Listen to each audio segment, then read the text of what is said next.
Tremblay, Santé. santé, merci de nous accueillir sur le bord de votre lac. Il est très beau. Oui, puis il est merveilleux, il est tranquille. Tu sais, on est en plein juillet, puis tu sais, c'est tranquille comme ça tout le temps. J'adore ça. Est-ce que c'est le lieu de création? Est-ce que ça a toujours été le lieu Non, de ça n'a création? pas toujours été le lieu de création, mais j'avais une cabane avant. C'était vraiment une cabane en bois rond, là, que j'ai eu 10 ans pendant l'été. Et j'ai écrit des livres ici. Mais avant ça, j'ai eu une autre maison sur une île dans le Saint-Laurent qui s'appelle l'île aux Grues, où j'ai travaillé beaucoup. Puis ici, c'est en fait 2 endroits, là, parce que je n'étais pas capable de travailler en ville. J'ai jamais été capable d'écrire une seule ligne en ville. Mais c'est super inspirant, un décor comme Oui, celui-là. mais j'ai besoin de tranquillité. Oui. Puis d'avoir pas d'autre chose à faire. Parce que j'aime ça sortir, j'aime ça aller au restaurant, j'aime ça aller avec mes amis. Pourquoi se faire mourir à écrire quand tu peux aller au restaurant? Voyons donc. C'est vrai qu'ici, c'est parfait. J'ai besoin d'être un peu enfermée, mettons.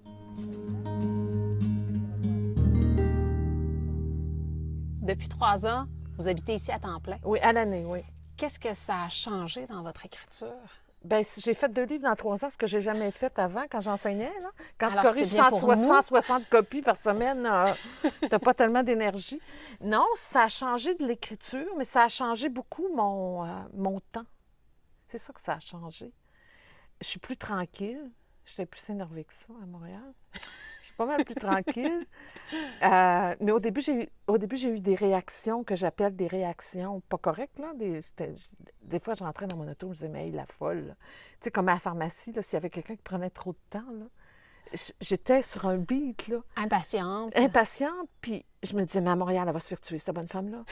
Une fois, j'étais au guichet automatique, puis la madame a pris ses lunettes, elle a mis ses autres lunettes. Après ça, elle a réôté, puis après ça, elle a mis ses lunettes de soleil, puis après ça, elle a checké, puis là, elle est repartie. J'ai dit, elle se ferait tuer, c'est sûr. Au guichet automatique à Montréal, elle se fait assassiner. Puis moi, puis là, j'ai compris que j'étais rendue folle et qu'il fallait que je me calme les nerfs.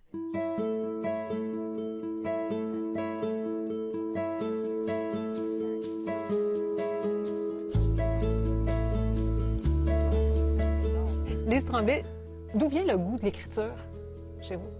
Je sais. Bien, c'est dur de répondre à ça.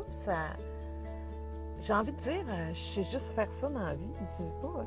Tu sais, une fois, j'écoutais Marie-Nicole Lemieux, puis quelqu'un, il disait qu'elle était extraordinaire. Elle m'a dit, je viens que faire ça, chanter. Bien, tu sais, puis là, j'étais là, ben là, oh, là, tu sais, t'as pris des cours, tu travailles, t'es dans les avions, puis, tu sais, t'as les heures de pratique que ça demande. Mais je me sens un peu comme ça. J'ai l'impression qu'il y a juste ça que je sais faire.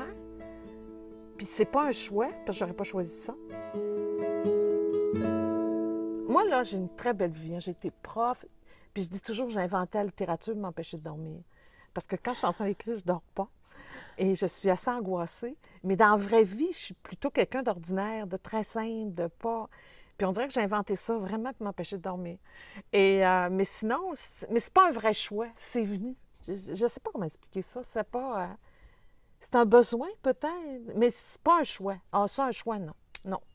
On dirait que c'est pour donner du sens à la vie, je pense. Je sais pas, là. C'est pas un choix, en tout cas. Puis comment c'est venu? C'est venu. C'est pas... Il n'y a pas de... Souvent, je trouve que les journalistes pensent qu'on sait quelque chose qu'ils ne savent pas. Non. On ne sait pas quelque chose que vous ne savez pas. Ça arrivait souvent que je me fasse interviewer par des journalistes, puis j'étais là, le gars, là, elle pense que j'ai un secret. Il n'y a pas de secret. Ça vient. C'est pas... C'est une pulsion. Puis les histoires se forment, puis je suis obligée de les écrire. Mais moi, je voudrais juste lire dans la vie. Le but total de ma vie, ce serait juste ça, parce que j'aime beaucoup ça, puis je trouve ça moins fatigant qu'écrire. Puis ça nourrit. Puis non, je lis toutes sortes de choses. J'aime beaucoup les écrivains d'Américains. D'ailleurs, là, je vais aller dans une espèce de festival à Paris qui s'appelle le Festival américain, qui réunit des écrivains nord-américains. Puis l'Habitude des bêtes va sortir chez Delcourt.